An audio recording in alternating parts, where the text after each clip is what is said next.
Hey guys, how's it going? Today I'm up here at Mike Pile BMW in Tyler, Texas, checking out the all-new BMW i3 and thought I'd bring you guys along. So we'll go ahead and hop in and power it up and go over all the new and unique features that make the i3 so different. Here's the key for the i3. It's an all-new key fob design from BMW. You have your unlock, lock, front trunk release, and then your panic. Go ahead and unlock it. It also does have smart key access. Just tap that and then grab the handle to unlock it. And then, stepping in, all you need to do to power the vehicle on is put your foot on the brake and hit the start-stop button right here. And the car's ready to go. So, we'll go ahead and turn on the LED headlamps, as well as the hazards, and we'll check out the exterior. So starting off with the front end of the all-new i3, it's very different from all other BMWs.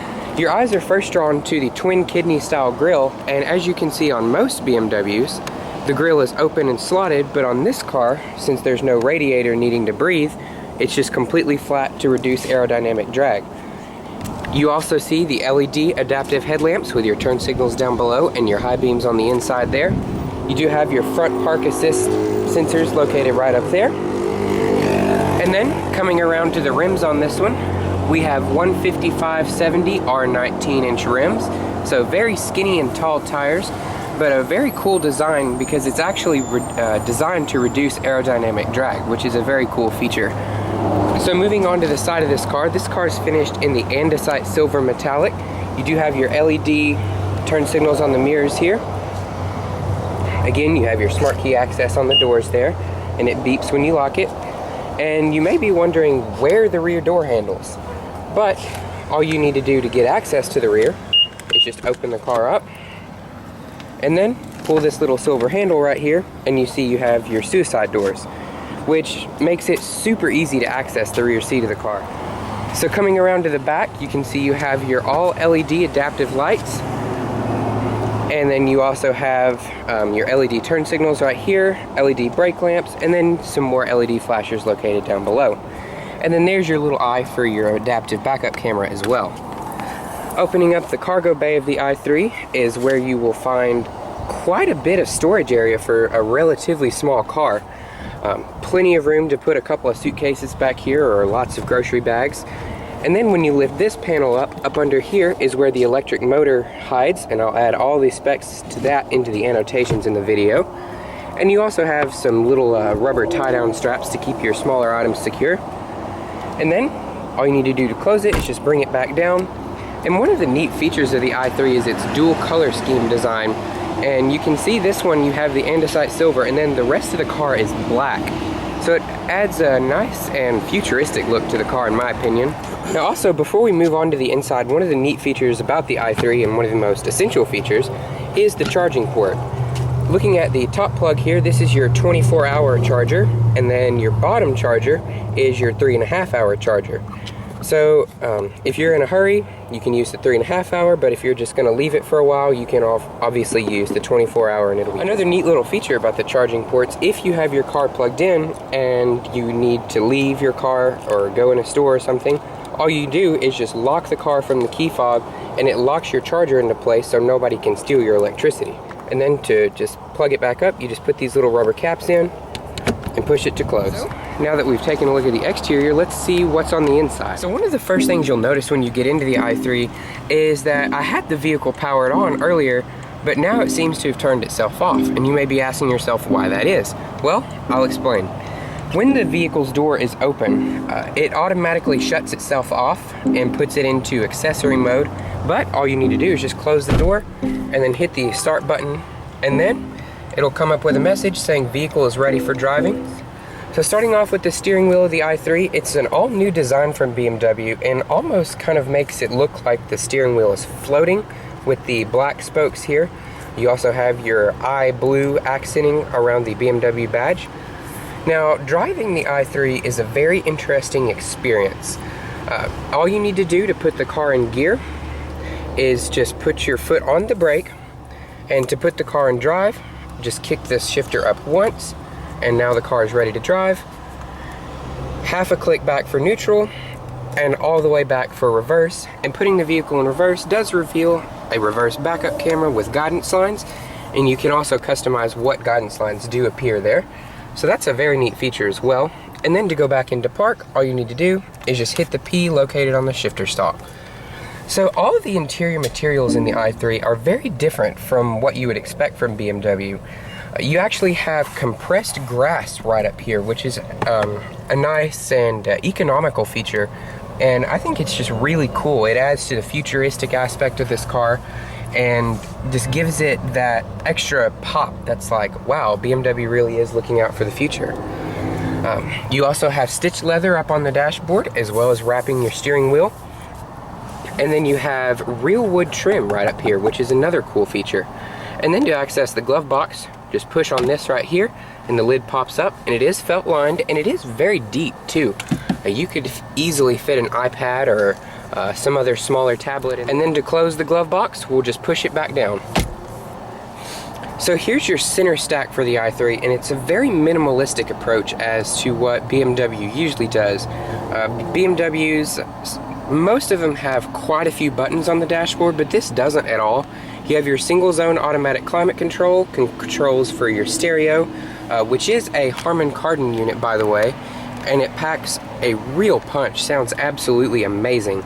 You do have heated seats for both the driver and passenger, so that's a very nice feature. And then you have automatic recirculation as well, which I like. You also have forward collision warning on the i3, which is a very cool feature.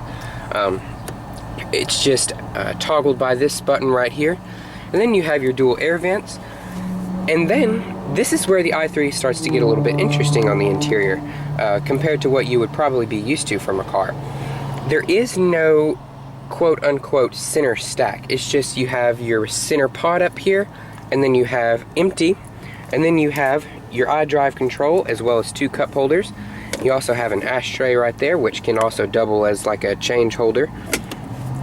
And then you have another cup holder here with a removable liner there if you have a larger cup. And this is also removable, and you can use it for like a coffee cup or whatever you'd like to use it for. So taking a look down here in your little center console type area here, you have your drive controller as well as your BMW iDrive. We'll start off with the drive controller, and this is a very interesting thing in the i3. Most BMWs have your comfort, sport, and your eco modes, but this just has comfort for default, which is just your normal everyday driving mode, and then bump it down to eco, and that cuts down on the throttle response and kind of just tones the car down a little bit and reduces less drag from the battery. And then put it down to Eco Pro Plus, and you can see it'll illuminate there on the dashboard, which is really cool. And that'll actually cut your climate control back and reduce the vehicle's top speed to 55 miles an hour unless you completely bury the accelerator pedal, which is a very cool feature. We'll just put it back into comfort here though. But I do really commend BMW for going the extra step for adding the Eco Pro lights here on the dashboard. I think that's a very useful feature for consumers.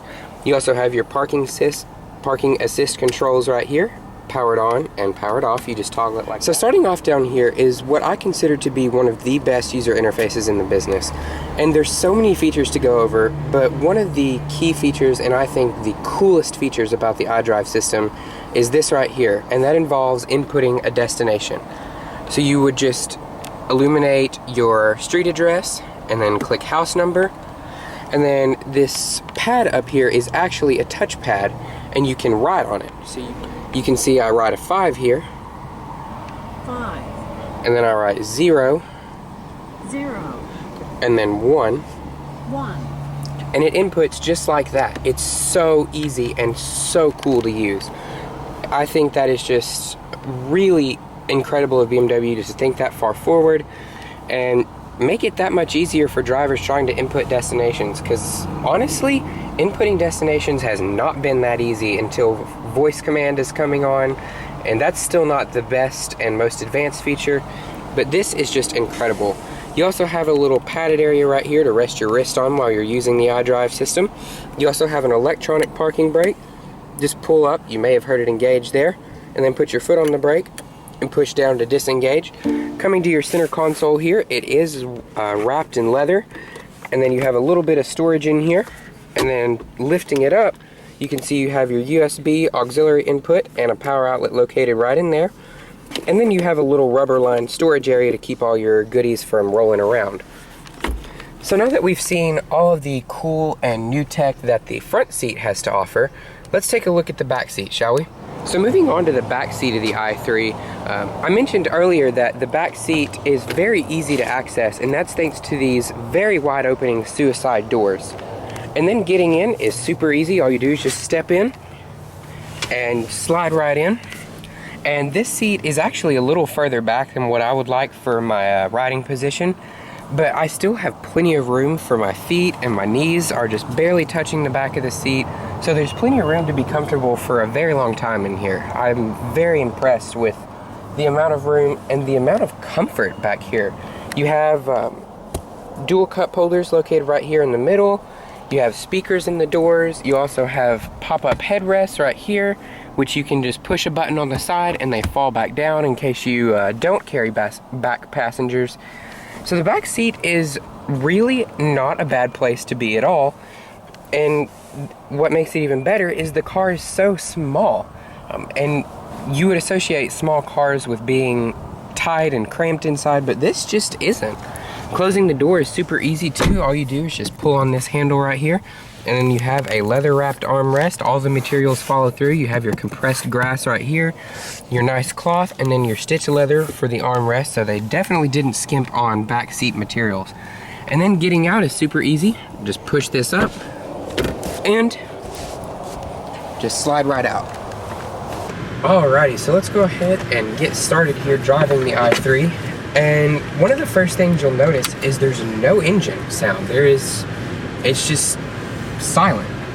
And another thing that's very interesting about the i3 is it doesn't do the initial let your foot off the gas and just coast like a normal gasoline engine would. To get the car to move, you actually have to put your foot on the gas. And going over these little rough dips here, the next thing you'll notice is how smooth the car is. For such a short wheelbase, you might expect it to be a little bit jittery, but it's really not. It's very smooth, and again, very quiet. The loudest thing in here is the climate control, and it's not even very loud. So it's just a very unique experience altogether driving the i3, and I'm very impressed with it. Steering is very quick and responsive. It's an electronically assisted steering. It's not hydraulic, of course, because you don't have an engine to run the hydraulics. So very easy car to drive. It just feels like any other car. Turn in is very good. There's very minimal body lean. It doesn't feel like it's going to fall over or anything. And one of the things that you will have to get used to, and that's very interesting about the i3, is you barely have to use the brake pedal, if any at all. The only time you might have to use it is when you're coming to a complete stop. But if you're just coasting down for a red light or something, all you have to do is let your foot off the gas and the car just coasts itself to a stop. And it's very interesting feeling, but it's almost reassuring because you know the car's not gonna just lurch out on a downshift like another transmission in a normal car might do. So that's just a very reassuring feature and very nice. It definitely takes some getting used to, but I really like it. We'll go ahead and punch it a little bit. And this car is fast. It's so surprising. This is the fastest BMW from 0 to 35 miles an hour. And it takes about 7 seconds to get to 60, but it feels so much quicker than that because of the way it delivers its power. You have all of your power from 0 RPM thanks to the electric motor, and it's just incredible what BMW has done with the electric car. I've driven the Chevrolet Volt before, and it was okay, but this is just miles ahead. And having that proper rear-wheel drive feeling too is just, you can't beat it. It just sucks you back in your seat in silence, and it's just amazing. I'm so impressed with how BMW has done the electric motor in this car. Another thing I'll touch on too is visibility. Visibility in here is incredible. You have a huge front windshield, a very large back glass, and you will have no trouble at all seeing out of the i3. You have plenty big side mirrors, and it's just a really easy car to live with.